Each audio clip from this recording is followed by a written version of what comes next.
Il y a des enfants qui déconcertent sans le vouloir, des enfants qui paraissent ne suivre aucune logique, sauf la leur, des enfants que l'on croit inattentifs alors qu'ils enregistrent tout à leur manière, des enfants qui bousculent les règles, les habitudes, les conventions, pas par rébellion, mais parce qu'ils ne les comprennent pas.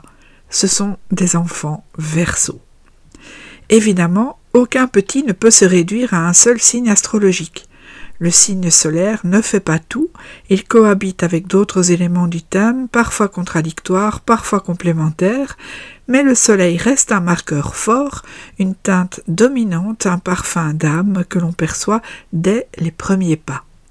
Et lorsqu'un enfant est Verseau, ce parfum sent la liberté, la curiosité et l'étrangeté joyeuse. Ce petit-là aime penser autrement. Il voit le monde en biais, il explore les possibles, il ne comprend pas qu'il faille faire comme tout le monde. Il pose des questions, parfois en rafale, parfois dans le vide. Il se tait longuement, et puis il formule une phrase déroutante, percutante, inattendue. Il vous regarde sans broncher, avec ce mélange d'intelligence aiguë et de distance bienveillante. Souvent en avance sur son âge, sur certains plans, il semble parfois ailleurs sur d'autres. Il peut paraître distrait, mais c'est souvent qu'il réfléchit à autre chose. Il rêve, il imagine, il connecte des idées qui n'ont en apparence aucun lien. Son monde intérieur est immense, et il ne l'ouvre pas facilement. Ce n'est pas un enfant qui se laisse apprivoiser en un jour. Il a besoin de sentir qu'on respecte sa singularité. Trop de contraintes, trop de consignes, trop de cadres rigides, et il se referme. Il se déconnecte, il se défend en se détachant. Et ce détachement peut être déconcertant pour les adultes en quête de démonstrations affectives claires. Pourtant, sous ces airs détachés, justement, se cache une sensibilité très fine. L'enfant Verseau capte tout, ressent tout, mais il choisit ce qu'il veut exprimer. Il ne veut pas être envahi. Il a besoin d'espace aussi bien physique que mental. Il a besoin de comprendre pourquoi on lui demande quelque chose. Et si l'explication lui paraît bancale, eh bien il ne se forcera pas à obéir. Ce n'est pas de la provocation, c'est une exigence intérieure, une fidélité à lui-même. Son intelligence est vive, connectée, imprévisible. Il adore apprendre, à condition que l'apprentissage le stimule.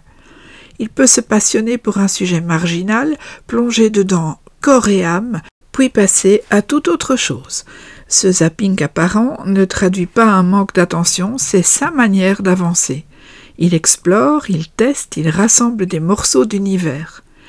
Il peut être d'une grande originalité, parfois à la limite de l'excentricité. Ses idées sortent des sentiers battus, il faut l'aider à les concrétiser sans jamais se moquer, sans jamais l'étouffer. Et il faut lui apprendre que la liberté s'apprend elle aussi. Elle n'est pas l'absence de règles, mais la possibilité de créer les siennes dans le respect de celles des autres. L'enfant Verseau a parfois du mal à se situer dans un groupe. Il veut appartenir sans perdre son unicité. Il cherche des amis qui lui ressemblent ou qui acceptent ses différences. Il peut être très sociable et pourtant solitaire. Il peut parler avec tout le monde et se sentir seul. Il a besoin qu'on lui dise qu'il a le droit d'être différent, qu'il est aimé tel qu'il est, sans qu'on essaye de le normaliser. Il faut du temps parfois pour comprendre un enfant Verseau, mais ce temps est précieux, car derrière ses silences, ses intuitions, ses inventions, se cache très souvent un futur éclaireur, un être qui cherche à faire bouger les lignes, à rêver mieux, à vivre autrement.